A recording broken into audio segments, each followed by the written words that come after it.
ಚಿನ್ನಸ್ವಾಮಿ ಸ್ಟೇಡಿಯಂನ ಈ 11 ಜನರ ಸಾವಿಗೆ ಸಂಬಂಧಪಟ್ಟಂತೆ ಮತ್ತೊಂದು ಬ್ರೇಕಿಂಗ್ ನ್ಯೂಸ್ ಇದೆ, ನೋಡೋಣ. ಸ್ಟೇಡಿಯಂ ಕಾಲ್ತುಳಿತದಲ್ಲಿ ಹೆಚ್ಚುವರಿ ಪೊಲೀಸ್ ಆಯುಕ್ತರನ್ನ ಅಮಾನತುಗೊಳಿಸಲಾಗಿತ್ತಲ್ಲ, ಅಮಾನತು ಪ್ರಶ್ನಿಸಿ ಸಿಎಟಿ ಮೊರೆ ಹೋಗಿದ್ದಾರೆ ವಿಕಾಸ್ ಕುಮಾರ್ ಅನ್ನೋದರ ಡೀಟೇಲ್ಸ್ ಸಿಗ್ತಾ ಇದೆ. ರಾಜ್ಯ ಸರ್ಕಾರದ ನಿರ್ಧಾರದ ವಿರುದ್ಧ ಕೇಂದ್ರದ ಆಡಳಿತಾತ್ಮಕ ನ್ಯಾಯಮಂಡಳಿಗೆ ಅರ್ಜಿಯನ್ನು ಹಾಕೊಂಡಿದ್ದಾರಂತೆ. ಸ್ಟೇಡಿಯಂ ಕಾಲ್ತುಳಿತದಲ್ಲಿ ಹೆಚ್ಚುವರಿ ಪೊಲೀಸ್ ಆಯುಕ್ತ ಅಮಾನತು ವಿಚಾರಕ್ಕೆ ಡೀಟೇಲ್ಸ್ ಇದು.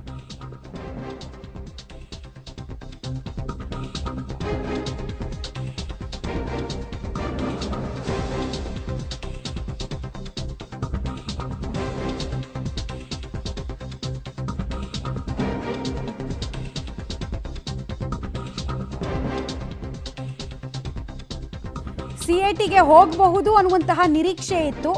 ಅದರಂತೆ ಒಬ್ಬರು ಈಗ ಮೂವ್ ಆಗಿದ್ದಾರೆ, ಅಪೀಲ್ ಹಾಕೊಂಡಿದ್ದಾರೆ ಅನ್ನೋದು ತಿಳಿದು ಬರ್ತಾ ಇದೆ. ಸೊ 5 ಜನರಲ್ಲಿ ವಿಕಾಸ್ ಕುಮಾರ್ ಅವರು ಈ ಸರ್ಕಾರದ ನಿರ್ಧಾರವನ್ನು ಪ್ರಶ್ನಿಸಿ ಹೋಗಿದ್ದಾರೆ.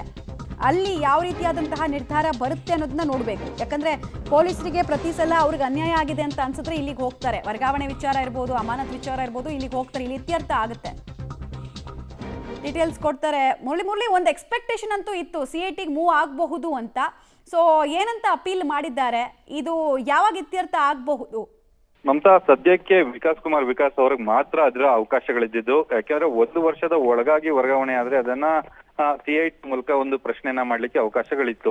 ಅಂದ್ರೆ ಕೇವಲ 3 ತಿಂಗಳ ಹಿಂದಷ್ಟೇ ಬೆಂಗಳೂರು ನಗರದ ಹೆಚ್ಚುವರಿ ಪೊಲೀಸ್ ಆಯುಕ್ತರಾಗಿ ವಿಕಾಸ್ ಅವರು ವರ್ಗಾವಣೆ ಆಗಿದ್ರು. ಅದಾದ 3 ತಿಂಗಳಿಗೆ ಒಳಗಾಗಿ ಅಮಾನತಾಗಿರೋ ಹಿನ್ನೆಲೆಯಲ್ಲಿ ಅವರು ಸಿಐಟಿಗೆ ಪ್ರಶ್ನೆಯನ್ನ ಮಾಡಿದರೆ, ದಯಾನಂದ್ ಅವರಾಗ್ಲಿ ಅಥವಾ ಇನ್ನುಳಿದಂತ ಅಧಿಕಾರಿಗಳೇ ಇರ್ಬೋದು, ಅವ್ರು ಯಾರು ಕೂಡ ಇದಕ್ಕೆ ಅರ್ಹರಾಗಿ ಇರೋದಿಲ್ಲ. ಯಾಕೆಂದ್ರೆ ಅವ್ರಿಗೆ ಈಗಾಗಲೇ 2 ವರ್ಷದ ಟರ್ಮ್ ಏನಿತ್ತು, ಆ ಟರ್ಮ್ ಮುಕ್ತಾಯಗೊಂಡಿದೆ. ಆದ್ರೆ ವಿಕಾಸ್ ಅವರನ್ನು 1 ವರ್ಷದ ಮುಂಚಿತವಾಗಿ ವರ್ಗಾವಣೆ ಮಾಡಿರೋ ಹಿನ್ನೆಲೆಯಲ್ಲಿ ಈಗ ಸಿಐಟಿಗೆ ಅರ್ಜಿಯನ್ನ ಸಲ್ಲಿಕೆಯನ್ನ ಮಾಡಿದ್ದಾರೆ.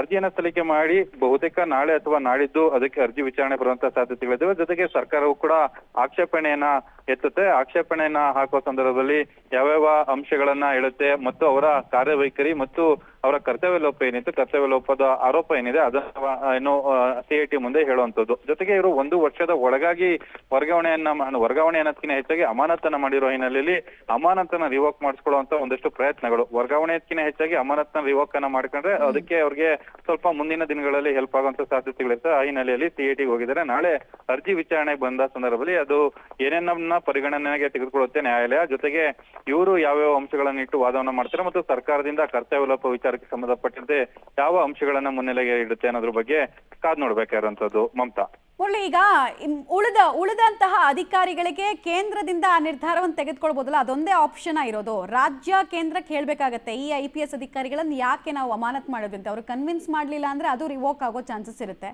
ಸೊ ಅದೆಲ್ಲ ಯಾವಾಗ ಡಿಸೈಡ್ ಆಗ್ಬೋದು? ಬೇರೆ ಏನ್ ಲೀಗಲ್ ಆಪ್ಷನ್ಸ್ ಇದೆ ಅವರಿಗೆ? ಮಮತಾ, IPS ಅಧಿಕಾರಿಗಳನ್ನ ಅಮಾನತ್ ಮಾಡೋ ಸಂದರ್ಭದಲ್ಲಿ ರಾಜ್ಯ ಸರ್ಕಾರಕ್ಕೆ ಅಧಿಕಾರ ಇರ್ತದೆ. ರಾಜ್ಯ ಸರ್ಕಾರ ಅಧಿಕಾರವನ್ನ ಬಳಸ್ಕೊಂಡು ಅವರನ್ನ ಅಮಾನತ್ ಮಾಡಿದ ಬಳಿಕ UPSC ಮೂಲಕ ಅಂದ್ರೆ MHA ಮೂಲಕ ಒಂದು ಮಾಹಿತಿಯನ್ನ ರವಾನೆಯನ್ನ ಮಾಡಬೇಕು. 1 ತಿಂಗಳ ಒಳಗಾಗಿ ಆ ಮಾಹಿತಿಯನ್ನ ರವಾನೆಯನ್ನ ಮಾಡಿ ಅದಾದ ಬಳಿಕ ಇವರ ಮೇಲೆ ಈ ಆರೋಪ ಏನು ಅಧಿಕಾರಿಗಳಿದ್ದಾರೆ ಅವರ ಮೇಲಿರುವಂತಹ ಆರೋಪಗಳೇನಿತ್ತು ಆರೋಪಗಳನ್ನ 1 ತಿಂಗಳ ಒಳಗಾಗಿ ಆ ಕೇಂದ್ರ ಸರ್ಕಾರಕ್ಕೆ ಕನ್ವಿನ್ಸ್ ಅನ್ನ ಮಾಡ್ಬೇಕಾಗತ್ತೆ.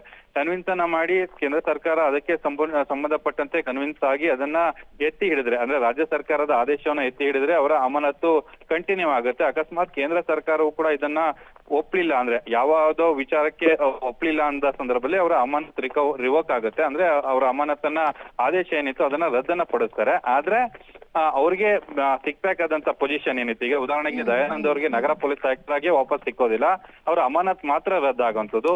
ಅದೇ ರೀತಿಯಲ್ಲಿ ಇನ್ನುಳಿದಂತೆ ಇನ್ನ 2 ಅಧಿಕಾರಿಗಳೇನಿದ್ದಾರೆ IPS ಅಧಿಕಾರಿಗಳು, ಅವ್ರಿಗೂ ಕೂಡ ಅಮಾನತ್ ರದ್ದಾದ್ರೆ ಅವ್ರಿಗೂ ಕೂಡ ಅದೇ ಪೊಸಿಷನ್ ಸಿಗೋದಿಲ್ಲ. ಕೇವಲ ಅವರ ಅಮಾನತ್ ರದ್ದಾಗುತ್ತೆ. ಮುಂದಿನ ದಿನಗಳಲ್ಲಿ ಅವರ ಪ್ರಮೋಷನ್ಸ್ ಇರಬಹುದು ಅಥವಾ ಬೇರೆ ಬೇರೆ ವಿಚಾರಗಳಿರ್ಬೋದು, DE ವಿಚಾರಕ್ಕೆ ಅಂದ್ರೆ ಡಿಪಾರ್ಟ್ಮೆಂಟಲ್ ಎಂಕ್ವೈರಿ ಅಂತ ಹೇಳ್ತೀವಿ, ಅದಕ್ಕೆ ಸಂಬಂಧಪಟ್ಟಂತೆ ಹೆಲ್ಪ್ಫುಲ್ ಆಗುವಂತ ಸಾಧ್ಯತೆಗಳಿರ್ತವೆ. ಅಷ್ಟರೊಳಗೆ ರಾಜ್ಯ ಸರ್ಕಾರ ಅದನ್ನ ಕೇಂದ್ರ ಸರ್ಕಾರಕ್ಕೆ ಕನ್ವಿನ್ಸ್ ಮಾಡ್ಬೇಕಂತ ಅನಿವಾರ್ಯತೆಗಳಿರುವಂತದ್ದು. ಮಮತಾ, ಧನ್ಯವಾದ ಮುರಳಿ ತಮ್ಮೆಲ್ಲ ಮಾಹಿತಿಗಾಗಿ. ಸಿಎಟಿ ಅಂದ್ರೆ ಸೆಂಟ್ರಲ್ ಅಡ್ಮಿನಿಸ್ಟ್ರೇಟಿವ್ ಟ್ರಿಬ್ಯುನಲ್. ಇಲ್ಲಿಗೆ ಯೂಶಲಿ ವರ್ಗಾವಣೆ ಮತ್ತು ಅಮಾನತ್ತು ಆದೇಶವನ್ನ ಪ್ರಶ್ನೆ ಮಾಡಿಬಿಟ್ಟು ಅರ್ಜಿ ಹಾಕೊಳ್ಳೋದಕ್ಕೆ ಅವಕಾಶ ಇರುತ್ತೆ ಅಧಿಕಾರಿಗಳಿಗೆ.